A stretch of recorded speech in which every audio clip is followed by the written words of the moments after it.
All right, so welcome to today's Keycloak Hour of Code. Great that you're all here and listening to our talk. Happy to have you all here. Let's get started.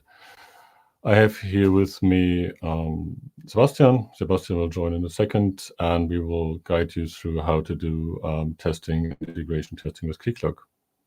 Let's all welcome Sebastian. Hi, everyone. Hi, Sebastian. How are you doing? Kind of feeling catching a cold, but not yet decided. I'm looking forward to the session and hope everyone can learn something or at least give feedback to what can be improved. Yeah, cool. And so people can ask questions in the chat. I might try to answer them during the call. I might bring them up to the screen. So all of that, please use the chat as much as possible. I see we have now like 16 people on the live stream. Maybe you even want to indicate that you want to join us on the live stream after the presentation is done to ask your questions live, but please feel free to also ask your questions in the chat and I will bring them up. All right, so I'd say stage is yours, Sebastian, and I'm now pulling up your slides. Are you sharing them already? No. Okay. I don't share them already. I have some issues with my IDE, but let's start. So okay. I need to move that one away. I'm sorry. So this should go here, and that's. And maybe I can ask the audience if you want to drop a line in the chat telling us maybe from where you're joining. Are you joining from Europe? We have the first hello. So Karina. If you're joining from Europe, from the US, from Asia, maybe from Australia.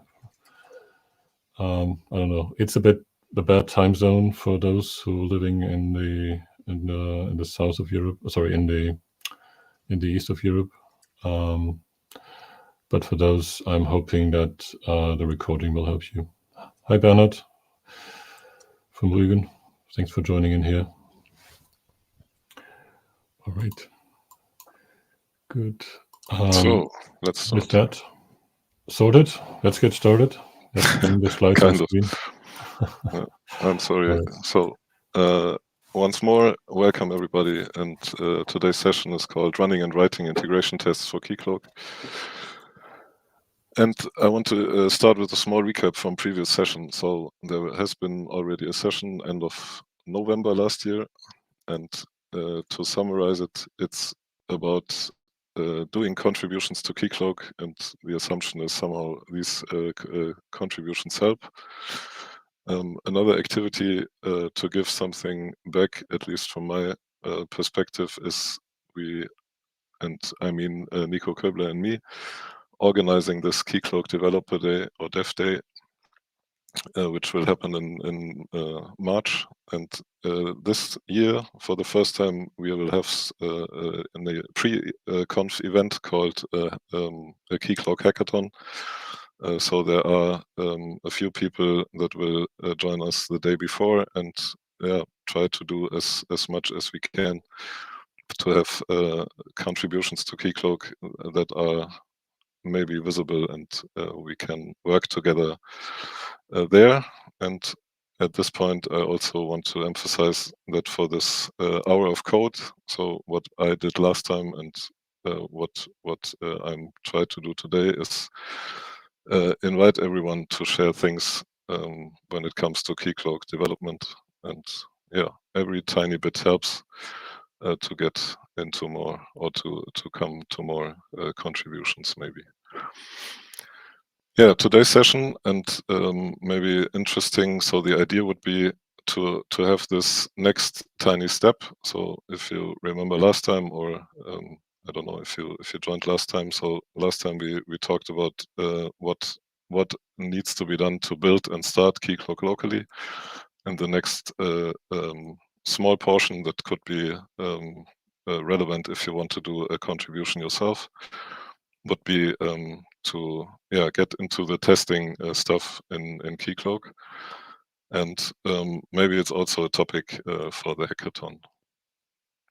So let's see if you want to do what I'm talking about today. You probably just need everything prepared and maybe watch the video from this first session. So set up building and running and debugging Keycloak on your local machine. There has been a change, so at least 3 weeks what we did in the video can be seen and used one-to-one. There's a small change that was introduced, so it's not longer the IDE launcher, and you can already find the change on main. So it's already merged 6 hours ago. So I changed the GitHub repository that I maintain for this sessions, and I will go to the small changes in the demo part. So when we are talking about testing in Keycloak, it's you can zoom out and say, okay, there's a lot of testing activity right now, and I try to make this small picture. So there are things that are run as part of a pull request build. So you can go to whatever pull request you want, and you find the CI definitions, and there's a lot of testing in these pull requests. And in addition, there are many other tests that are relevant and interesting in context of Keycloak, but probably everyone or each of them is worth a session in this meetup Keycloak Hour of Code. So zooming in, what is happening in the pipeline. So if we just want to see what steps are done with each pull request, then we find a lot of different areas of testing. So again, I want to zoom in and focus and say, okay, we just want to talk about integration tests on the Java side. So there are additional tests running there, simple unit tests that are distributed in the Keycloak project structure. And there's a test that is collecting all available unit tests and runs them. There's a clear statement in the documentation that Keycloak has decided some days back to really focus on these integration tests and not go into too many unit tests. At least that's what I read there. Of course, there's tests for this Quarkus distribution, and there are a lot of and still growing end-to-end tests for the front-end part. And for the Keycloak operator, there's also dedicated tests. Everything can be found in this in a single PR build. And again, I want to focus on these integration tests. If we zoom in there, we find out that there's a new test framework which has been announced end of last year.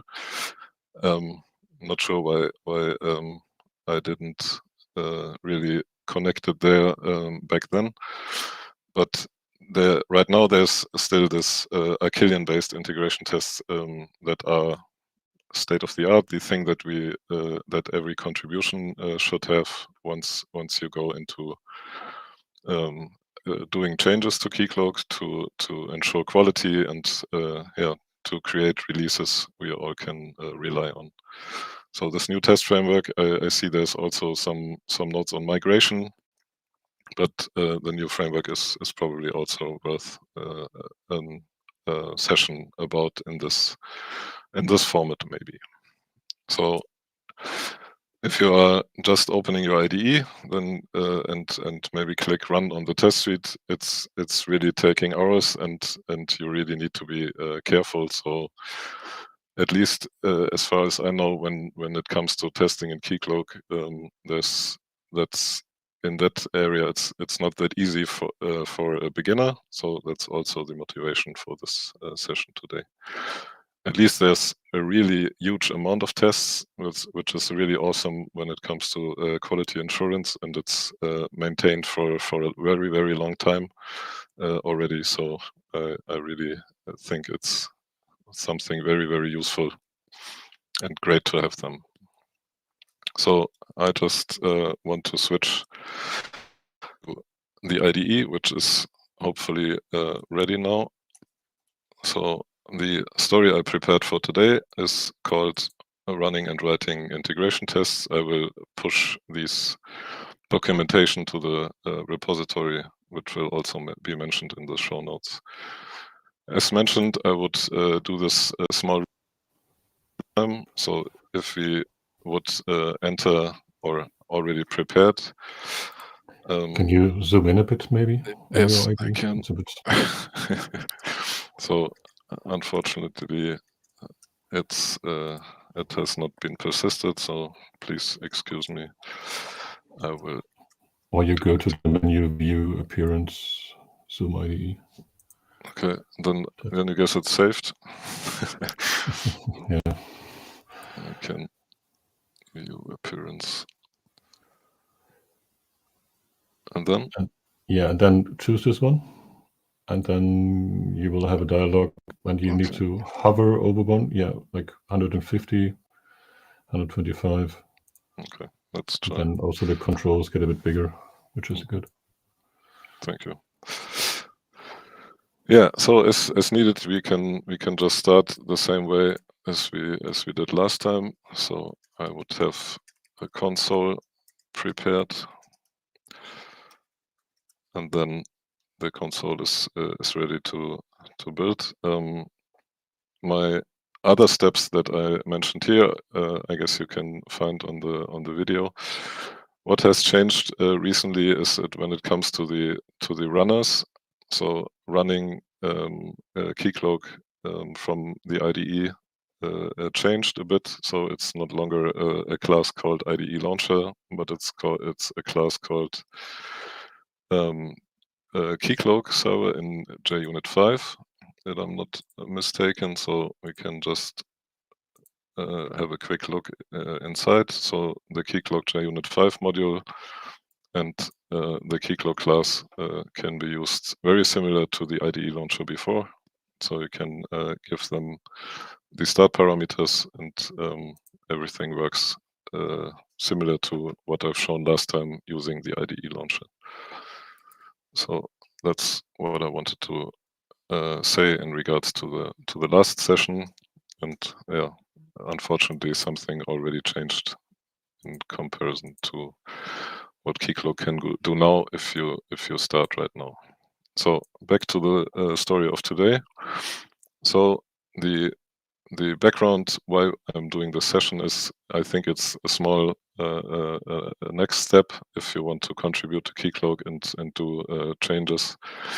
So creating an integration test is necessary to cover your tests, and it's inside the contribution guide to Keycloak. It's mentioning please at least think about a test and yeah, add one if you change something. We will go into the details. So as I said, we have a lot of orientation. Testing is really huge in Keycloak, which is good, I guess.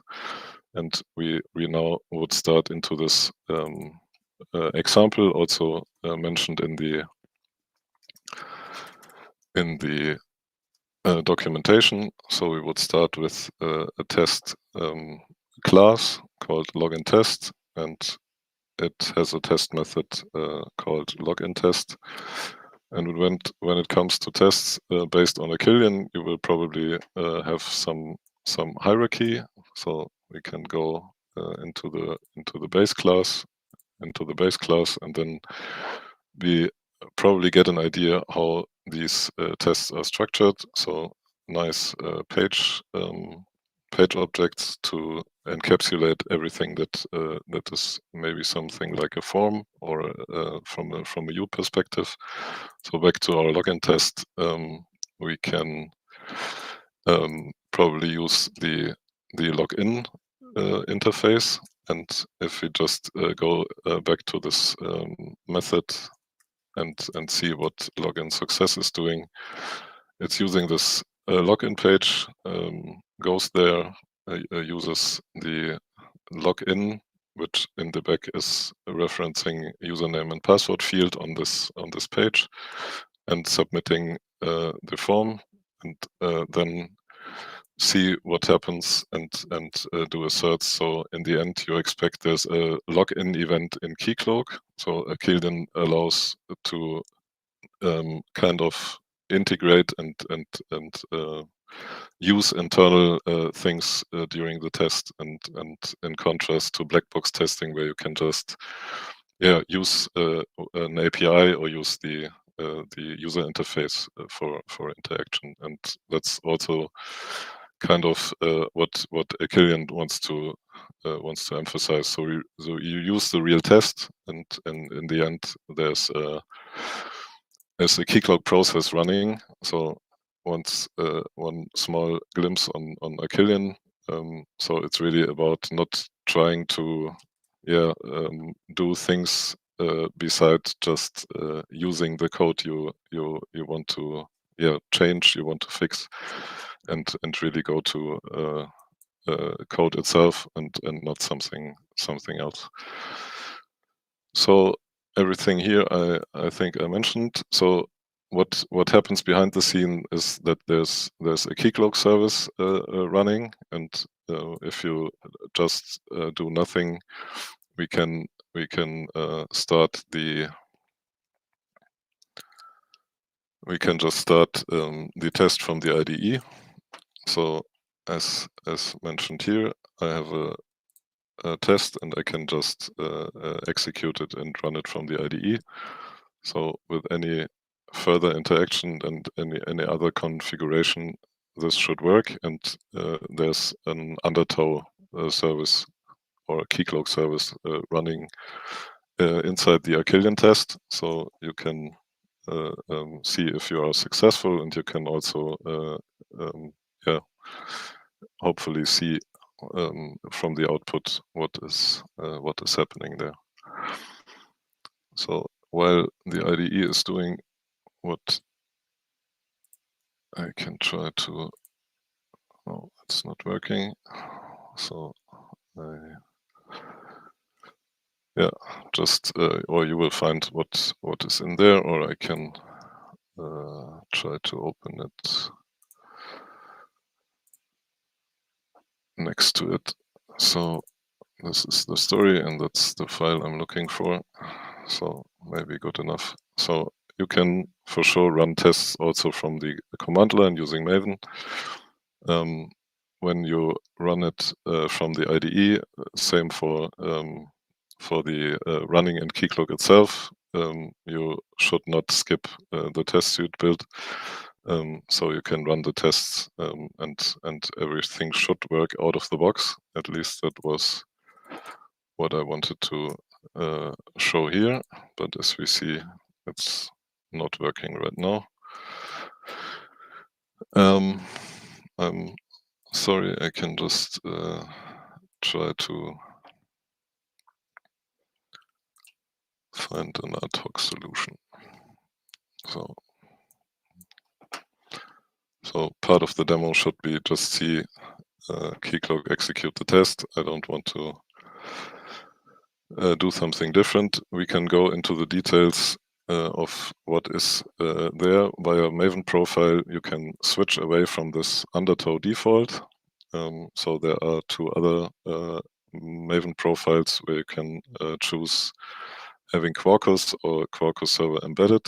And when you use Quarkus server, which is to my knowledge also what happens in the PR pipeline, then Quarkus starts as a separate process, and to be able to run and no, running is fine. So you can should be able to run it from the IDE. But if you want to debug the code inside Keycloak, it would not work out of the box. So for this to work, so if you select Quarkus server, you would need to add some properties. So Keycloak or the Quarkus Keycloak process would open a debug port and also stop during startup. So you can connect your IDE, and then everything should work just as before when running the test from your IDE with an undertow. Let's have another try. While you're running this, may I ask a question in between from the public? Yeah, sure. So there's the question about, is Achillion considered a legacy debt in the context of Keycloak? Because Achillion was created initially for testing Java EE, but now Keycloak moved to Quarkus. Yeah, I think there should be somebody else answering this straight. As far as, or as how I read the blog post about the topic, I would assume that it's people want to move to something else. At least that's what I read there, for reasons. So there is people assume that Achillion is not maintained by too many people, and maybe it's not much what is expected from there. I don't know. Yeah, so that's the public, what you read in the blog post. It's definitely correct. So as a Keycloak team, we are planning to move on to something else. But then, as you said earlier, there's a big test base that's still running Achillion. Yeah. And when you're then adding a new feature that is already covered by an Achillion test, maybe like there are 10, 15 tests in Achillion already in a test class. And it's all about like adding one more test step there to maybe fix a bug. Then you would still update the Achillion tests. And then there are some new areas where you can, if you're feeling a bit adventurous, I'd say, or want to try out things, then you can also, write your new test case in that area in your new test suite, and maybe give also feedback to the test suite. That would also be appreciated. But sometimes you also like change something and fix a bug, and then an existing test case breaks. And while this is the case, you will still need to make sure that that existing tests are running and we're migrating them bit by bit. That's really interesting stuff from probably inside the Keycloak team, and maybe this migration. As I saw, there's also already something written on migrating. So what is the assumed steps that you need to do there, also for not losing the Git history for existing tests, for example, which is something I even didn't think of when just saying, okay, I want something migrated. So I think there's a lot of knowledge inside these Achillion tests, and maybe it helps to understand how they are working when you do a migration. So at least this is also something I had in mind when doing this session, and maybe we can do something or discuss it on the hackathon in March. I would really like it. All right. So that was the question, and now I'll let you continue with your demo, right? Yeah, which is unfortunately still not working. Did you consider you had an example how to run it from the command line, right? Yes, we can try that while the IDE is not busy.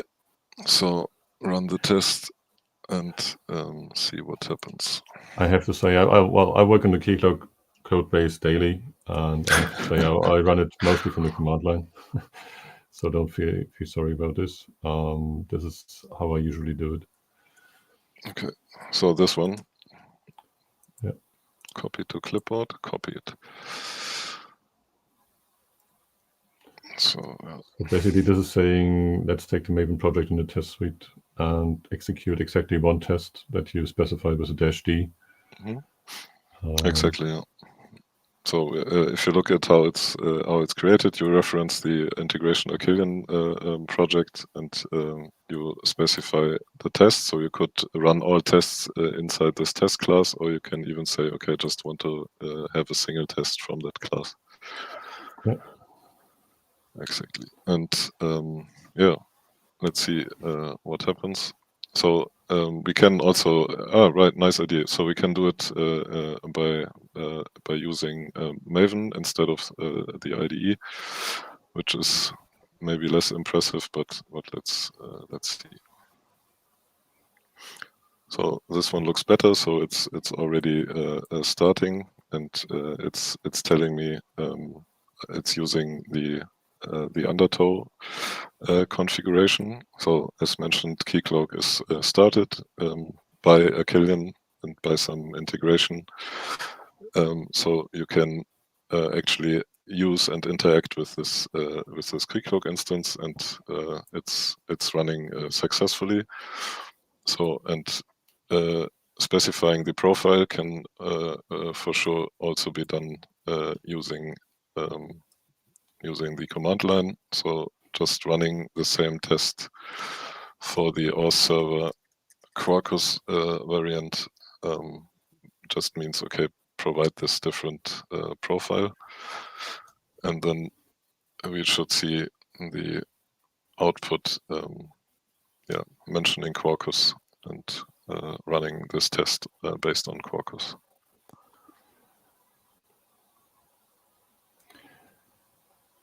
Even I myself, I'm sometimes not sure if I should rebuild it first with that profile or just run it as you did. Yeah, my experiments, at least yesterday and the day before, it was really nicely just behaving according what is selected in the Maven plugin.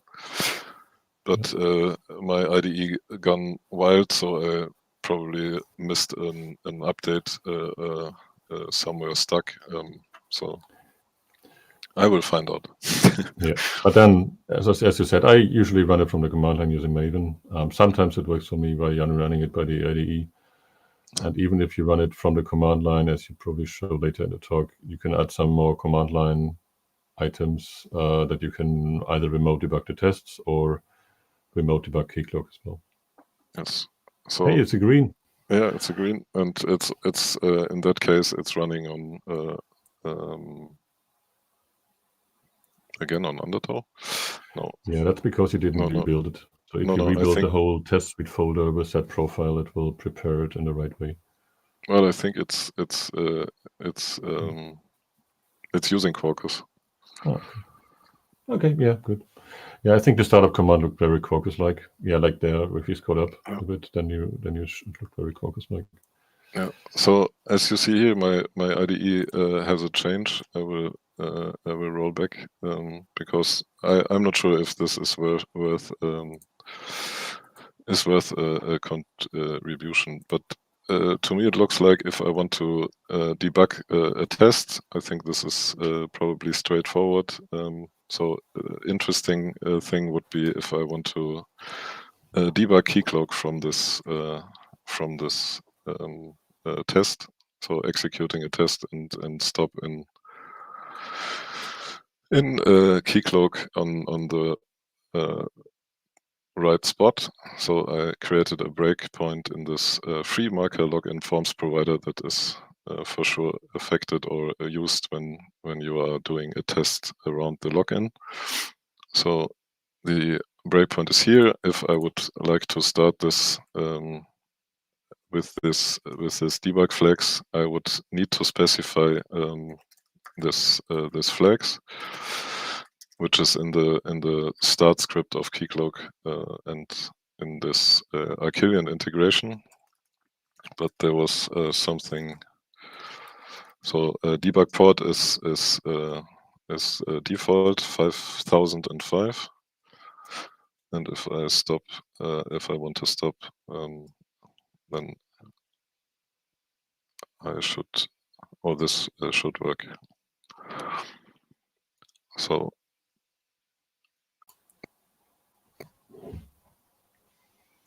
yeah, if you're doing it this way, you would need to press the debug in the right moment, right? That's the other thing. You can have a like suspend at the beginning. You can put that in there as well in the start command. I think suspend is in there now. Oh, there's okay. So that's these arguments are built inside of this. So right now it's stopped, and I should find run. So I prepared this. Yeah, debug, yeah. And I need to do it twice, maybe.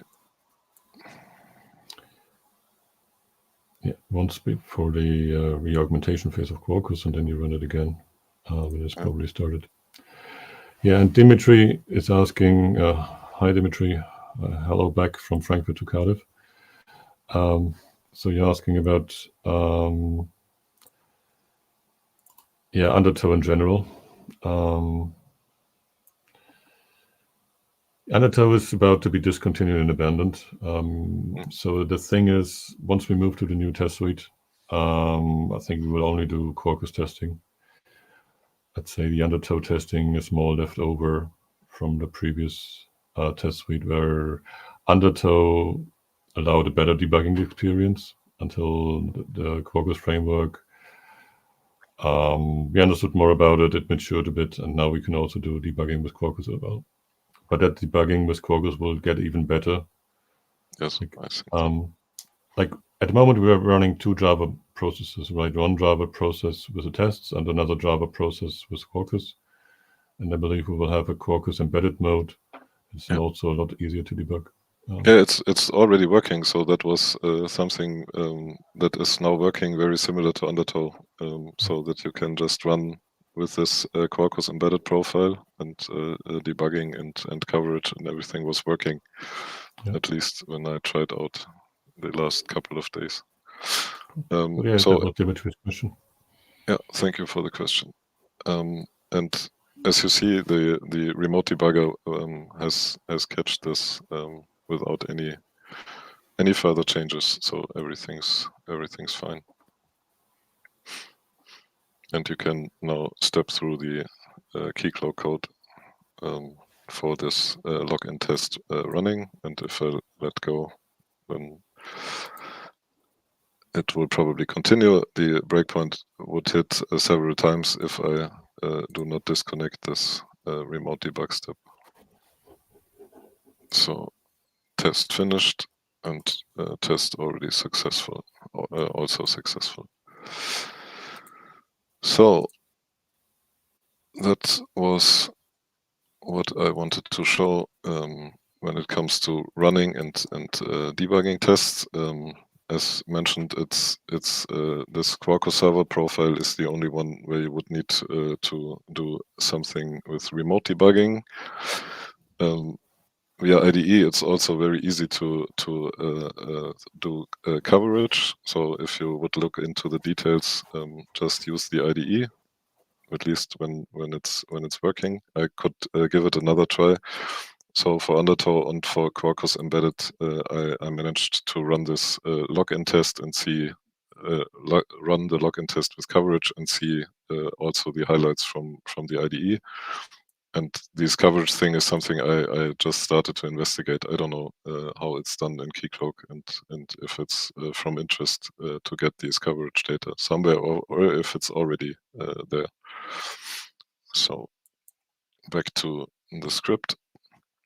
So once we are able to do what we just saw, so running and debugging, working with tests, next thing would be how to exactly implement a test and really find the correct answer when it comes to change. So I just got the tip to look into the history. So you would just see all closed pull requests and can find changes that have been successfully brought to main. So I choose changes which somehow reflect what I was just talking about. So this one is an example where you will just see changed files with no new tests. So there is an existing test, and the change, something like a bug or some clarification regarding behavior, is just, or ended just in creating a different test behavior. So you just identified the tests that are relevant to this change, where the behavior could be, or is already tested not enough, or not on detail enough, or with some extended functionality, and then at least it's not visible from the pull request if somebody would change the test first and then tries to implement the failing test in Keycloak, or vice versa. Doesn't matter. So this one would be an example where you just identify the necessary or the already existing test, and I have another example later on where this is also in. A bigger example where there's some refactoring regarding token exchange, which is a really interesting feature. Also looking at the history of Keycloak, then there have been really new test classes when it comes to Achillean testing. So at the root level, there's this abstract standard token exchange test based on the root Keycloak Achillean test class, abstract Keycloak test, and there's some other tests added, or test classes added, really to prepare the structure of Achillean based testing for this feature. And it's not not a change that is very old. So in my view, I think we still talk about Achillean tests when it comes to doing changes to Keycloak. So if you go to this Git history, you will find a lot of more things. And also, if you just go to the IDE and have this abstract Keycloak test as a start, you will basically find a lot of useful things, and probably don't need to invent too much things if you do small changes to existing behavior. So this was from example areas. If somebody would have the idea, okay, I could just add tests or parts of tests, I would still have the idea and maybe go through coverage and find some hints what should be covered, or maybe through bug reports. It's really just thinking on tests that could be contributed to cover things. It could also be some kind of refactorings. Also, if you think of moving these Achillean-based tests to a new test framework, maybe it helps to reduce, separate, make the structure of these Achillean tests better, and then move portions into this new framework. I don't know. And last but not least, so maybe if you see that there is this huge amount of test and test code, maybe it's also the other way. So things are tested multiple times. So maybe this cleanup or improvement could be really making sure that you test things in the right place, and it's not duplicated tests everywhere. So now back to the contribution idea. So I work on a contribution right now, which is using mailing. So there's the feature request for having XOAuth as authentication for SMTP. So whenever Keycloak sends an email, not using username and password, and instead be able to authenticate via token. And I would go probably and find where this is tested right now, and see if there's something like an SMTP test. And if we look at that one, it's configuring basically sending emails. So there's this configuration map, and I think the idea of the change that I would introduce would probably add some of these config parameters, and probably try to extend this test, that it's able, or that it would be possible to use this different authentication method. So if we go back up, there's this based on JUnit rules, this greenmail rule, which is using an external library to basically interact with something to send emails. So it's can be configured to receive emails as inside of our test, and then I can basically check if there's an email received when it's sent from this SMTP test here. So I would probably then check if this greenmail thing works with this EOR thing, but I already checked, so there's an open issue for this XOR support in this external mail test provider, so I need to edit there this feature first, then use it in Keycloak and build my feature and add it to this test. So that would be the idea, and probably what everyone that is creating a contribution must somehow think about, depending on the test. So we are still talking just on about this Achillean-based integration tests. So depending on the change and the area of change, you must choose the test, or existing or new tests.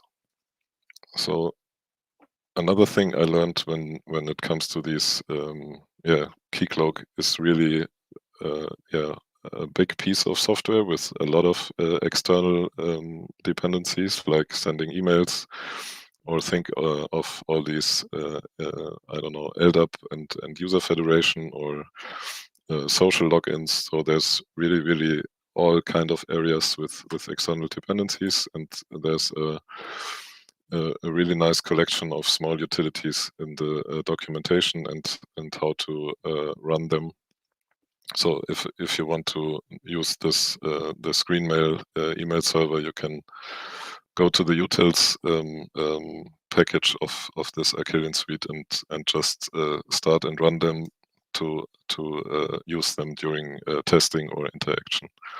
So no need to use an external one, which is of course also fine. So having a local Docker setup, or Podman, or whatever cloud simulation software based on Kubernetes on your local machine, you can, or you could stick to them.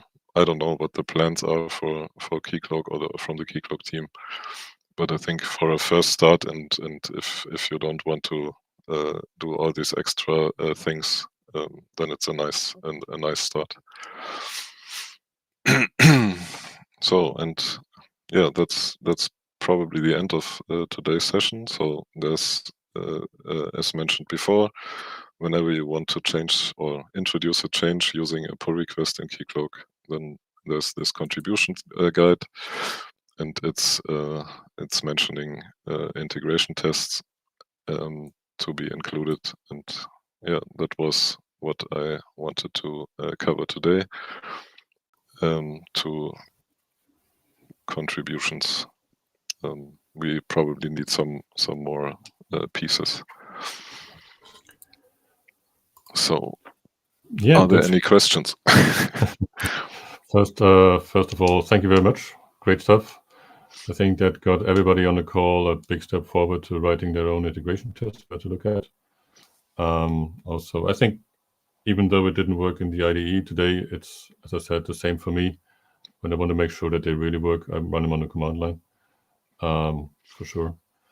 Also good that you showed the test utils, and I mentioned it briefly in the chat, but I repeat it here as well.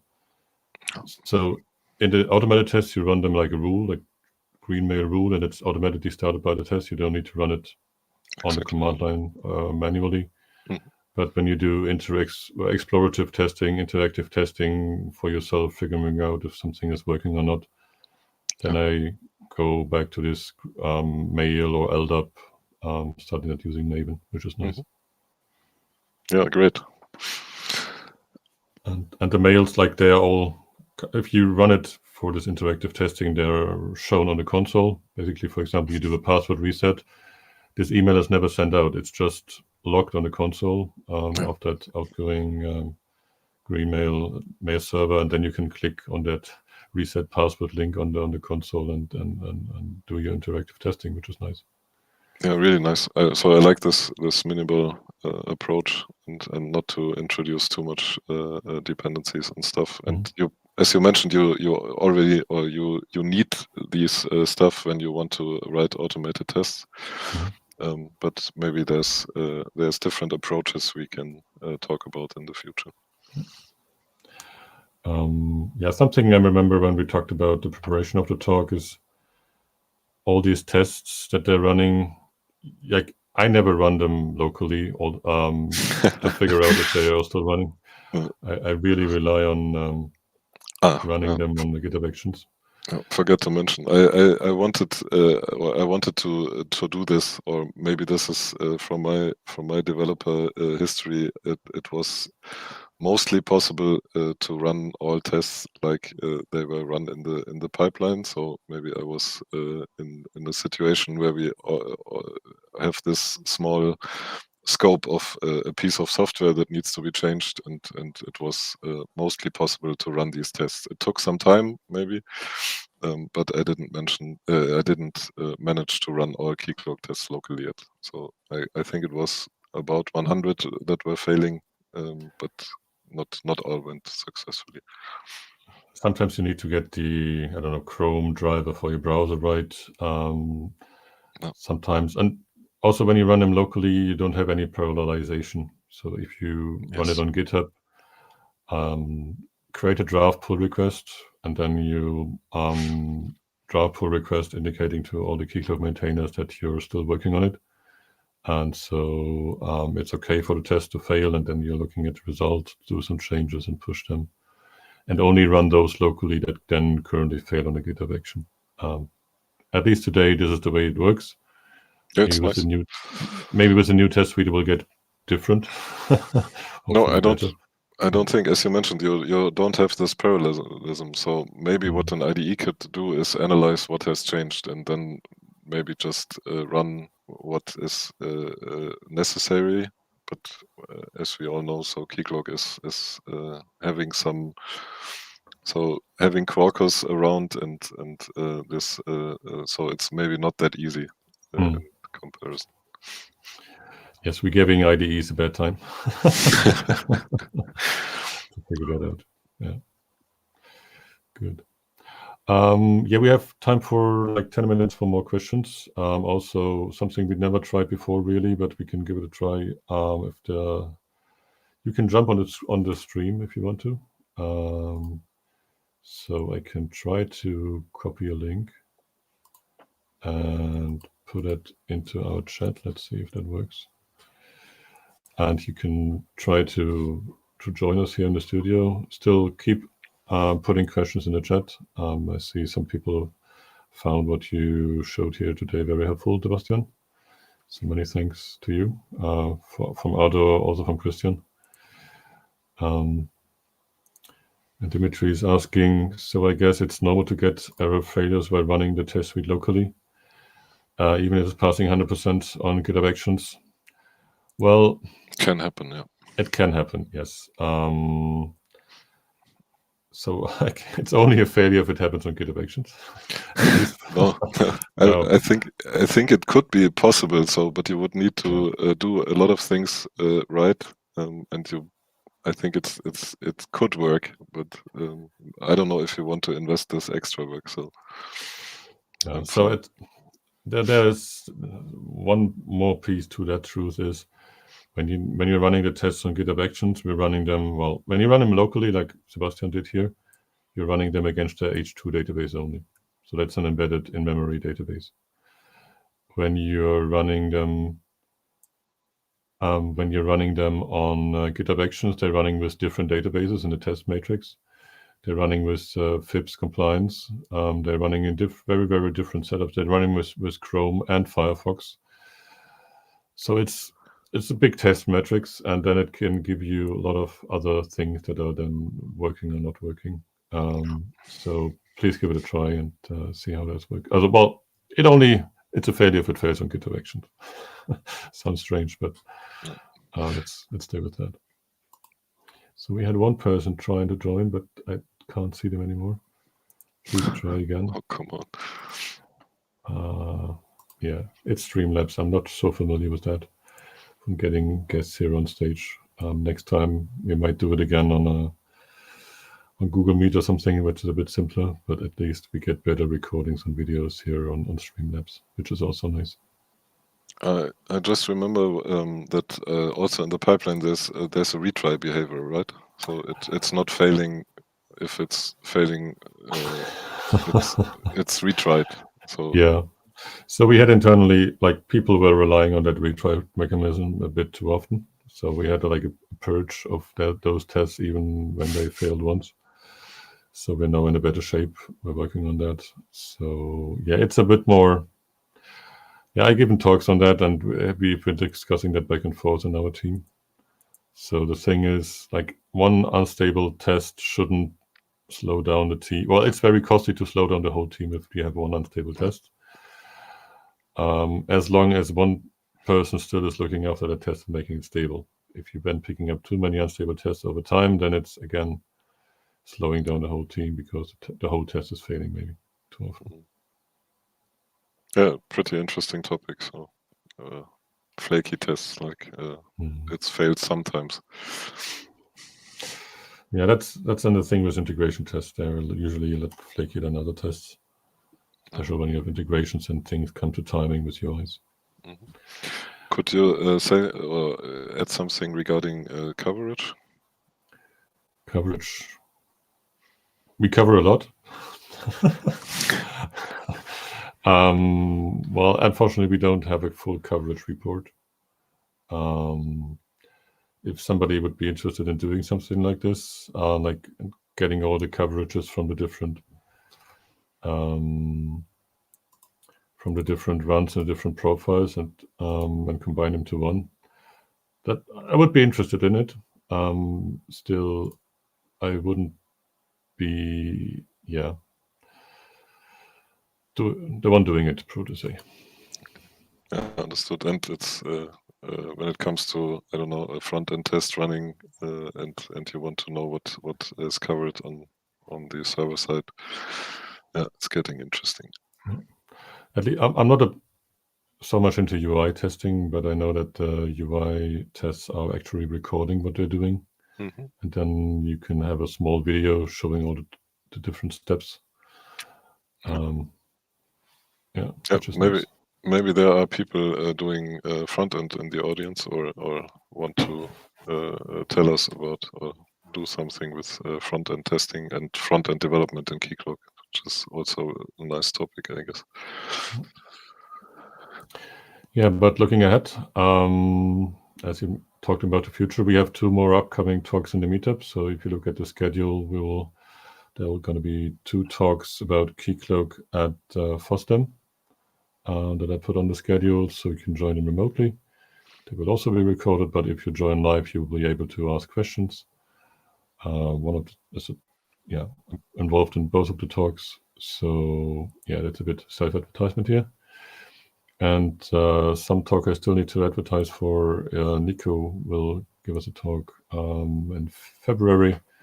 I still need to schedule it when we will talk about how to test your own integrations.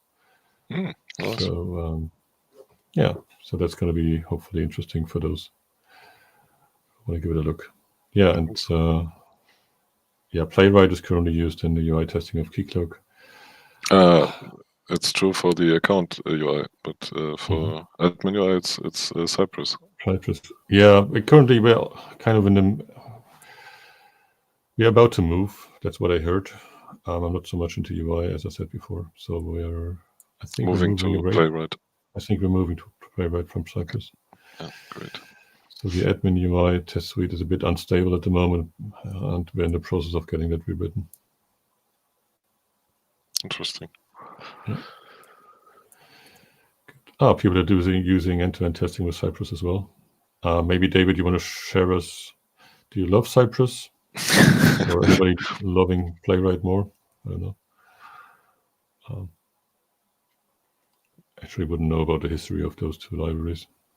I had issues with Cypress in the past, and I would suggest Playwright, but I'm not a front-end person. Okay. As a backend developer, you would recommend Playwright? Yeah, it felt very, very nice okay. and quick.